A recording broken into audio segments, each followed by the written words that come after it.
Okay. Thank you so much.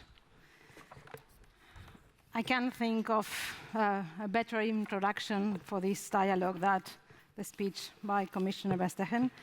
And welcome to all and those who are watching us online. I know that there was a lot of attention about these sessions in the afternoon about AI governance. So we all know that there is a clear momentum, a regulatory momentum, and UNESCO's recommendations were one of the first, probably the first global rules on AI ethics and governance, and then the EU AI Act, the first law on AI governance.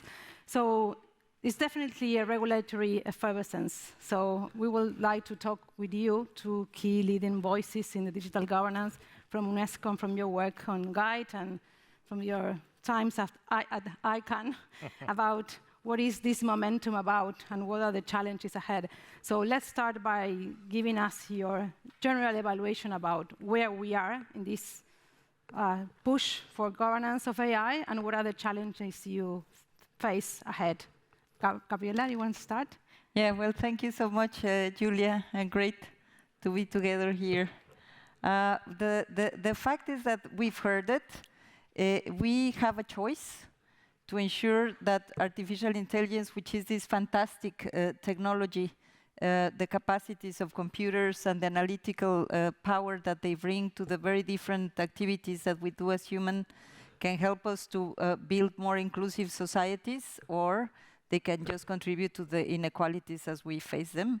I have to say that there has been a change in narrative because of the AI Act. I like to believe because of UNESCO's recommendation on the ethics of AI, but more than anything because of generative AI and ChatGPT and all the concerns, the existential threats that have been mentioned so many times, the executive order in the US, and more the conscience that is gaining ground on the fact that we need to frame these technologies better. It's not about innovation or regulation, it's about how you frame them. And if you think about them as an economic sector, that of course is disruptive because it's covering and impacting all of the other sectors, what we need is to have a set of incentives and frameworks that will help us invest more in the AI that we need and control the downsides. But for that, you need policies. And I will not call for a reductionist view of getting regulators, because regulators, yes, you need them. They are the ones that are going to be taking pace of the market developments. But we need policies. We need investments. We need R&D. We need to ensure, for example, that the Global South, that is not even having access to a stable internet, half of the world population don't have access to a stable internet. How are they going to be able to produce their own technologies? What I'm listening when I work with all the member states, because we produce our recommendation, but we're also producing readiness assessments to know where countries are, and we are now doing 50 readiness assessments, and I have a global forum where all these countries come, and they say, I don't want to be a consumer, I don't want to be a user, I want to be a developer, with my language, with my culture, with my views, and with my needs. And if you think that 80% of these developments are being done by 2 countries, the US and China, and few companies, there's a lot of way to go in terms of how much governments need to produce these frameworks that will help us deliver for people. Thank you, Gabriela. Paul? So it would be boring if I was to agree on everything, right? Yes. This is a fireside chat, so. So I am not an artificial intelligence technologist, but because of a role I played for 15 or 20 years on the rollout of basically the IP addressing system and the domain name system of the internet, I've sort of saw the past boom. And so I get called into all manners of conversations, all manner of businesses and what have you, and on the AI space now. And I think the environment we're facing, and we were having this conversation a little earlier today, I think the space we're facing is actually very complex. The old days we had a telephone system, and that was a geographic-based system, and you could set rules geographically, you raised capital geographically, you ran geographic-based businesses. The thing of the TCP/IP protocol was that it wasn't geographic, it was topological. So the network that got built for the internet is instantly global and instantly flat. And in the late 1980s, the OECD, and I was running a government agency at the time, we all went along and said, do no harm, let this thing grow, it's, let 1,000 flowers bloom. Wonderful. We knew it was a topological network. We knew it would reward network effects. We got distracted by some things at the end of 2010, and we ended up with these massive monopolies sitting on the platform above the network. And now we're trying to find what we do with these platform monopolies, these platforms. My read is outside some countries, the rest of the world has sort of said to itself in various sorts of ways, and I think the recommendations reflect that, we're not doing that again. So I think governments have got a sense that somehow we're not going to have another one of these sort of AI is going to become the next version of that. So we learned. So there's a lot more interest in moving forward first about what the potential risks would be and trying to send signals around them.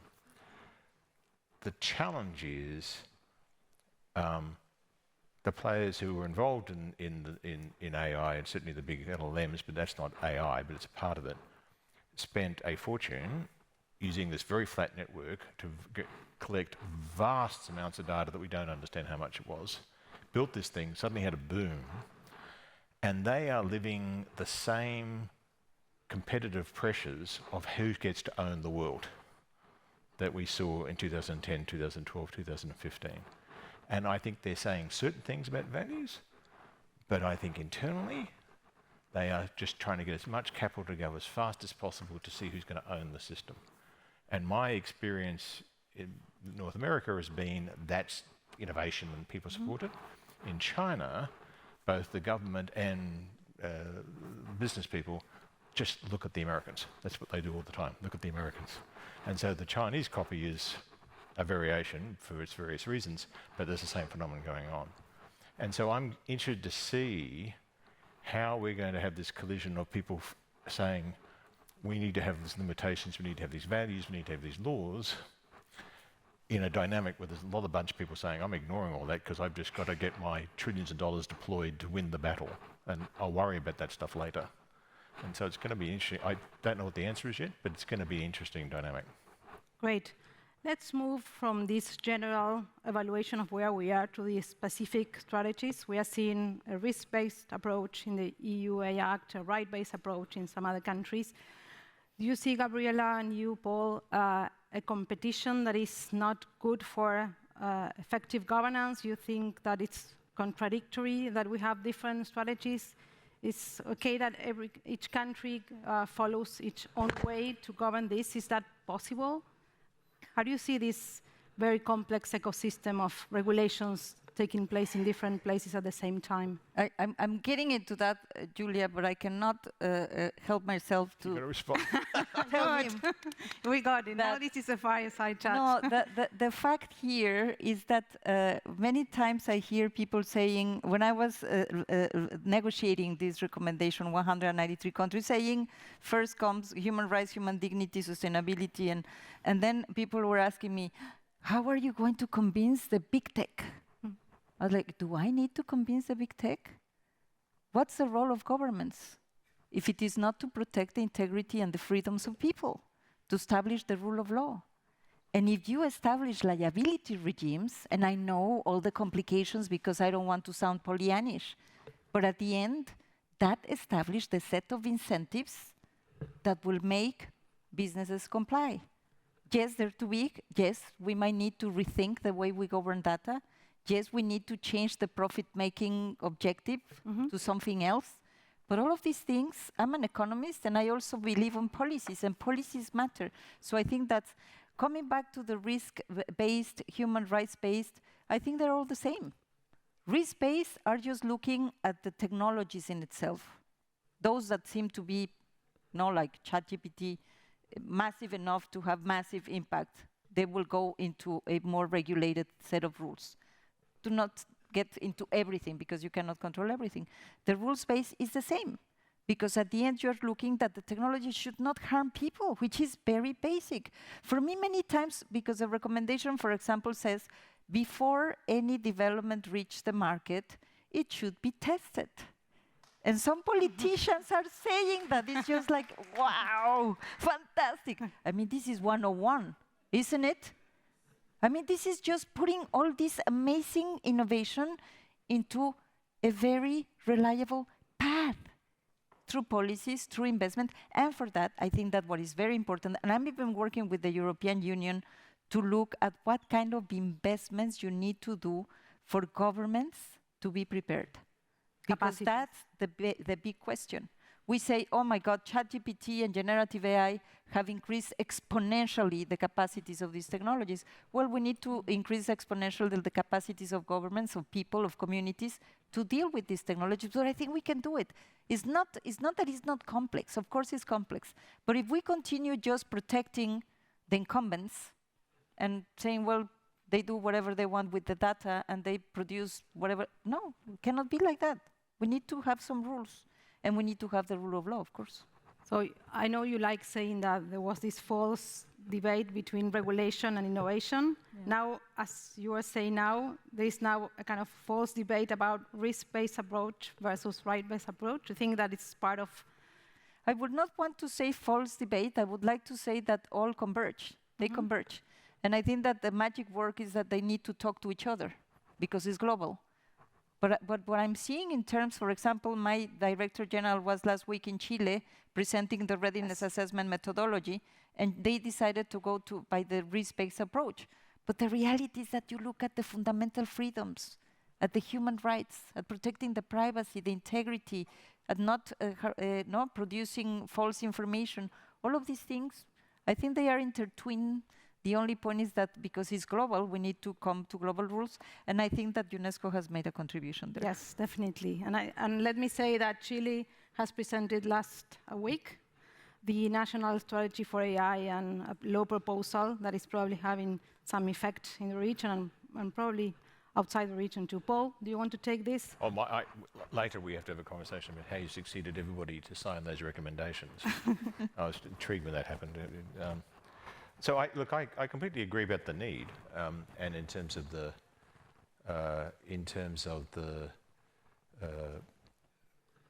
principles that we should apply that. I mean, I think one of the things that I mentioned Guide before. One of the things we've been very strong on is empowering individuals and giving individuals power and control over personal data and being able to negotiate the terms under which that gets used.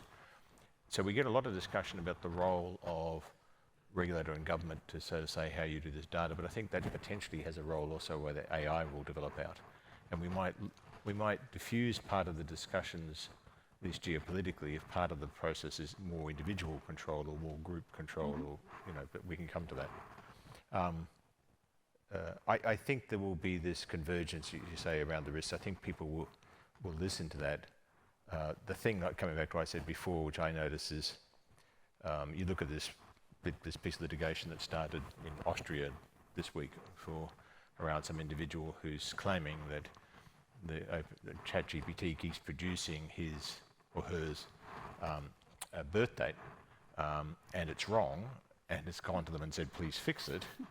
And they basically said, we don't know how it's doing it, and we don't know where it's doing it, and we can't do that.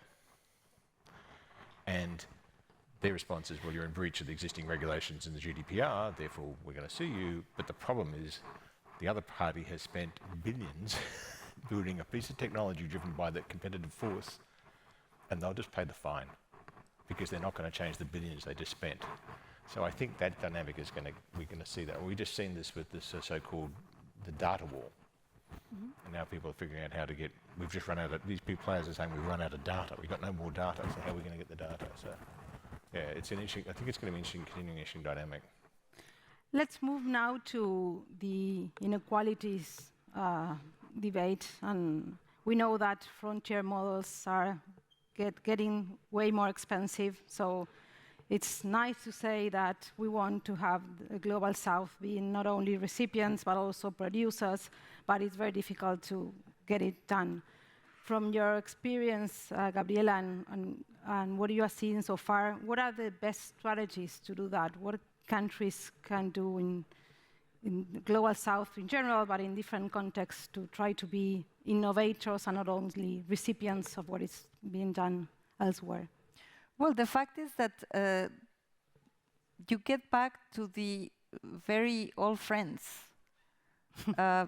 investing in skills, investing in R&D, because we always say that markets should, governments should be away from markets, no? Or intervene only when there are market failures. But the reality is that governments produce enabling setting for these things to happen. So I would say R&D. I would say that all these legal frameworks are really important, and that's why it's so important to have the conversations at a global level, because we learn. When I brought 67 countries in the Global Forum on the Ethics of AI, you could see them exchanging how you frame these things. How do you ensure getting more women, for example? That's an easy, I mean, it's not an easy walk in the park, because if it was that, we will not have all these inequalities. But at the end, you have affirmative action. And therefore, there are a lot of tools that you can really produce. The investment and the assets distribution, it's a problem. But I feel that if we can start by ensuring that countries can develop their own data sets, that they can invest in these enabling factors to advance their own developments. It doesn't need to be this huge generative AI, but there are so many ways in which they can produce technologies that help them address concrete issues in their countries. I feel that we can start little by little, but it needs to change. It's mind-boggling. I mean, we all saw the report of the Stanford every year. They come with their AI, and it's incredible, because even between the US, that is the leading producer of AI, to China, there are 9 times the investments. And then there are 18 times the investment of the UK. Yes. And then the rest of the world disappears. And also, inside the US, they find that the scientific community is in a very asymmetric position nowadays, with the research is being conducted inside the big tech. So it is also a lot of inequalities.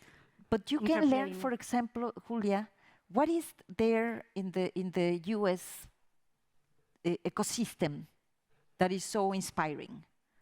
The connection between research, innovation, business sector, and policy frameworks. Can we just almost bottle that and put it on around to see if we can? It's super important. The business sector is super important. And it's so interesting, because when ChatGPT came, I came very fast to say, what is the global most important effort in AI? And they didn't mention UNESCO. And they mentioned the OECD, and I was like, how is it possible? And I called Natasha. It was hallucinating. I called Natasha Crampton saying, you're wrong. How is it possible? And she said, oh my God, but they learn fast. And I said, no, but the point is that we finish in 2021. I said, why don't you put it? Transparency helps. Just put it. And they put the line saying, information finishes in 2021, so if you want something. So I think that all of these issues about transparency, accountability, put the frameworks, business, innovation, investment in education, in R&D, nothing new under the sun, but a lot of urgency to make sure that we are not really producing another world where inequalities are going to just widen so much that we will not recognize it in the future. Paul, which of those factors do you prioritize? So I think the challenge for businesses worldwide, the challenge for a lot of economies will be how to be an effective fast follower. How to use this to get the productivity benefits. And the American innovation system is truly stunning. I spent a lot of my life in New York and in California. The Californian model's one. The New York one, the Californian one is just make money, get really rich, do it quick. The New York one is we give you the money, we want the whole political system to support innovation because we give you the money. And we think there's a role for an innovating country in the world. As a consequence, all that social welfare stuff that you Europeans and others do, we don't care about that because we're the innovating country. And that's what you say if you're on Wall Street. But that's part of that package you're talking about. There's a whole political view. Other countries don't have it. I think there's a couple of challenges I think we're going to face. I think in the Global South and in the fast following, I'm from the South, so I always struggle with that phrase. In the other countries that are going to follow behind the big two, I think there's how do you use this quickly? How do I get the benefits out of it? What are the productivity benefits, which is very significant? There's lots of, you don't need to have huge, large language models. They are not, LLMs are not AI. There's lots of other AI. And there's lots of stuff that's going to get used in different ways that I think will be really powerful. The thing about LLMs is basically the power probabilities that's been deployed into this. So that's probability machines. I worry that we ensure that in all sectors of the economy we remain committed to facts. That the values inside companies and countries is saying, okay, you might use these probability machines, but you have to be accountable for facts. It's one thing for us to have in political discussion or in the media or whatever, stuff that ends up being not correct. You know, we can learn about that. You can't do that in mining. You can't do that in banking. You can't do that in pharmaceuticals. You can't do that. There's a whole lot of industries that really need us to be about facts. And so as things get deployed, I think we need to have that constant mantra to everybody down the track. Okay, use this stuff, but keep on the facts. Use this stuff with small data sets. It'll get you benefits. So that part, I think that's a mantra. But can I throw a hand grenade in again? What I worry about, well, let me put it a different way. When we have artificial general intelligence, I think it's just a when, not an if. What do we do in an environment where you have a machine that has an IQ of 130 in every skill set it can be deployed to? So we have had a model in the 20th and early 21st century around technology which says we get new technology, we get productive benefits out of it, people's jobs disappear, but we go and learn other things, we get other skills, we do the training, blah, blah, blah, blah, blah. Great. What do we do in the services sector, or more broadly, when you end up with a machine that's as good as accounting, as it is its management, as it is about sales, as it is about, right? Music. And we have seen this before. We saw this at the beginning of the 20th century around mobility. So electric engines, particularly the internal combustion engine. And you'd say, well, we had no problem with employment. We had lots of people got jobs, it's fine. How many horses existed in 1900? How many horses exist today? We didn't lose our jobs, but the horses sure damn did. And so I do wonder, what's the impact going to be? And I'm trying to be, I mean, maybe I'm being Cassandra. But you think of countries that have got services-based exports, the Philippines, Indonesia, India, whatever, just in the global south. What happens when you've got one of these machines? You don't need that. So we're going to have to start the mantra was simply said, and at the moment the AI is more siloed, so we can actually respond to it in our own way. But when it gets not to be siloed, how are we going to handle policy? Gabriela, do you want to react to the future of AI? We jump. No, at the end, I think that what Paul is pointing out is what I feel has been a little bit neglected in the public discourse, which is the transition. We're always talking about, oh my God, the disruption happening here and then the future of work and where are we going to get, what skills do you need, and how the market is progressing. So we know that the way we produce specialists in the past might not be the best way because you might need to change your skills very fast. But then the problem is the transition. And for me, is yes, we need to ensure that these technologies does not violate human rights and does not have this massive impact they can have in our democracies and the rule of law. But when you take it to a personal level, people need support. Because it's a transition. And we drop very nicely the upskilling, reskilling. Tell me one country that does that well. And Barbara is here, and so she might be able to tell us, but at the end, I think that we really need to be much more effective institutions to accompany. And remember when we have the biggest crash before, in the 30s crisis, we got the welfare state, and the problem was unemployment, so we invented the unemployment insurance, no? With caveats. And we need to invent support systems that will help people translate what they are now to what they will be, to take advantage and again put the human at the center.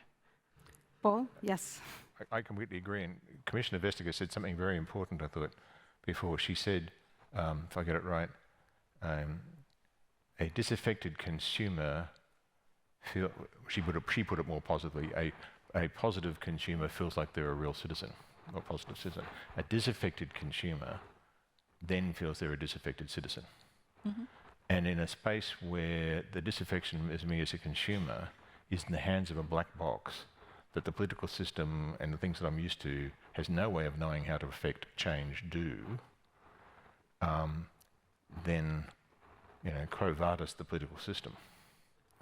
So, God, I'm sounding black, aren't I? So I think that's thinking forward. Yep. And there's a lot of people, this is a conversation I have with technologists, so it's not as if technologists don't worry about the same thing. But I do think you're right, managing and thinking forward possible transitions is the next step beyond saying we've got a set of values we're trying to presently enforce. Yep. Yes, and I think that because we have seen all these changes, that some years ago we thought that the first jobs that we're going to lose were the more standard activities and mechanical activities, and now it's like the artist. So people are quite confused about what this transition will look like for us in our lives. So we have some very few minutes left. I would like to ask you your last thoughts about maybe in 3 years, because each round of AI is like 3 to 8 months, they say. So in 3 years, it will be like 4 rounds of innovation. Do you think all this regulatory framework is going to be useful? It will be already old? How do you think evolving in the next few years to come? Well, I have to say that actually from my own experience, the recommendation on the ethics of AI of UNESCO was negotiated in 2021 and approved in 2021. And then people come out and tell me, oh, but now we have generative AI. And next week is going to be iterative AI. And then it's going to be free thinking AI. You don't know how these things are going to evolve. At the end, bottom line, preserving our human rights framework doesn't need to be redefined. What needs to be redefined is how you move that forward with very effective governance. And therefore, the discussion here is not about the technology, it's about the governance that needs to be effective to achieving, and it's not going to be the only sector. There are many sectors where innovation and security and safety and these objectives that are policy objectives need to be balanced to get into an outcome. And therefore, I go back to the 101, we need to increase our capacities to deal with these technologies in the government, in the business, individually, our children, to be able to take advantage of it. Because also I would say that the downside of all this conversation is that we are so scared, which is these are amazing technology. I mean, we live through it, and the services that they can make is just impressive.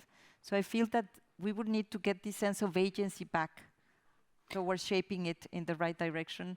And I think that just hold it strong to the human rights framework and you will not get it wrong. That's why you were talking about focusing on capacities and policies, right? Now that we have the laws, it's no need to change the law every round, every cycle of innovation. Yep. Right. Paul? Within 3 years, I think there's a piece of work done at the Harvard Business Review about productivity for I think it was the BCG, the consulting business, used their staff for the test. And the productivity improvement was somewhere between 18 and 42%. Excuse me. Now that's a... Can you say the figures again? Because 18 and 42%, and maybe I don't believe the number, hence I coughed. But what's interesting about the difference between those numbers was the people who fully integrated using these tools into their everyday tasks and those who used it to help redo their emails, if you like. And I think we'll find in the next 3 years in businesses worldwide, that mix will take place, and we'll find the same thing countries take place. And so some countries will move and adapt faster, and their businesses will actually incorporate it faster than others. Others will eventually say, there'll be a whole group who think AI equals the Microsoft suite they just got. And so I think in the short term, we're going to see that difference. I think the work on harmonization of sets of principles, risks and stuff is going to continue, and I think it's going to get heard. And I know over the next 3 years, I think the capital fight is just going to continue. The what? The capital fight. And I suspect the capital will increasingly go to the really big players. And so we're just going to get more and more capital pouring into the bigger and bigger models. And so that's going to be, we're then going to be confronted with the same monopoly power challenges we've had in the past. Sorry, I'm the dark one. Optimistic and pessimistic. Okay, optimistic and pessimistic. Yeah. Okay, I think we have to give them a very big applause. And thank you so much. And thanks to you. Congratulations, Gabriela, for the work on UNESCO and Paul. Thank you very much.